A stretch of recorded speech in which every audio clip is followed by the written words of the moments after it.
en dehors. Votre soeur est en train de dormir. Et là, j'ai flippé encore plus parce que je me disais, mais lui, il voit que je dors. Mais sauf que c'est pas que moi, je suis au plafond et que j'ai une vision 360 degrés. Je vois toute la pièce et chaque recoin. Et je pouvais d'ailleurs, effectivement, voir mes petits frères, mais aussi le voir rentrer dans la pièce.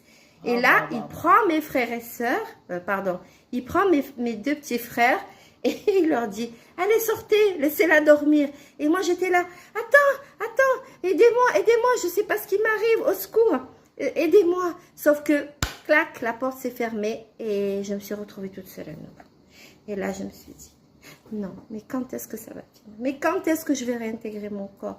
Et je regardais mon corps. Et il a suffi que je me dise à un moment, je veux réintégrer mon corps. Et paf, je me suis trouvée au niveau de mes pieds, en train de réintégrer mon corps par les pieds. Alors, j'étais sortie par le dessus de la tête. Et là, je suis en train de rentrer par les pieds. J'essaie de rentrer. Je veux dire, c'était tellement petit. C'est comme si je mettais un gant qui était trop petit, en fait.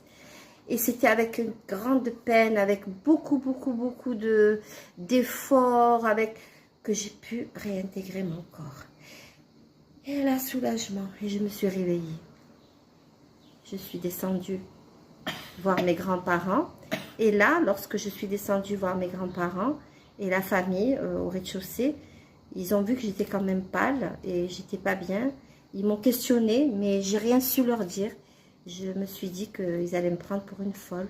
Parce que figurez-vous qu'à l'époque, on n'entendait pas parler de sortie de corps, de mort imminente. On n'entendait pas parler de ça, sauf peut-être les érudits, les spécialistes, les gens qui lisaient les magazines spécialisés ou qui suivaient une certaine actualité. Mais sinon, nous, non, à notre niveau, on ne savait pas. Voilà, c'était ma sortie de corps et avec la rencontre de cet être. J'ai oublié, il s'appelle Anthony. Il m'a dit qu'il s'appelait Anthony. Voilà. Et du coup, on va raconter la deuxième histoire. Une histoire de sorcellerie. Et tu en es là?